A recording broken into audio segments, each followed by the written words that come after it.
আনসারদের পক্ষ নিয়ে ফেসবুকে পোস্ট দিলেন সাবেক প্রধানমন্ত্রী পুত্র সজীব ওয়াজেদ জয়।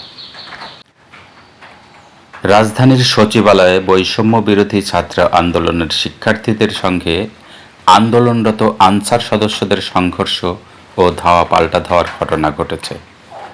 এতে বৈষম্য বিরোধী ছাত্র আন্দোলনের অন্যতম সমন্বয়ক হাসনাত আবদুল্লাহ সহ অন্তত ৪০ জন আহত হয়েছেন। গতকাল রবিবার রাত ৯টার দিকে সচিবালয়ের সামনে আনসার শিক্ষার্থী সংঘর্ষের ঘটনা ঘটে। এদিকে এ ঘটনায় সচিবালয় ও আশপাশের এলাকা থেকে ২ নারী সদস্যসহ প্রায় ৪ শতাধিক আনসার সদস্যকে আটক করেছে আইনশৃঙ্খলা বাহিনী।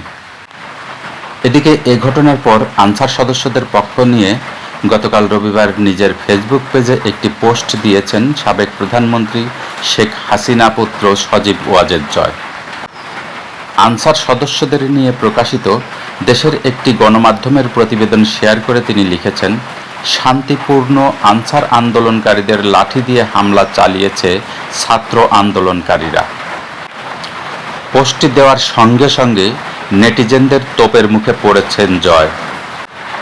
কেউ লিখেছেন, তোমার এই পোস্ট দেখে কারো আর বুঝতে বাকি নেই যে তুমিই প্রধান হিরো। কেউ আবার লিখেছেন, তারা দাবি নিয়ে আসছে সেটার পক্ষে ছিলাম, কিন্তু কাপড় খুলে পালাচ্ছে তার জন্য প্রস্তুত ছিলাম না।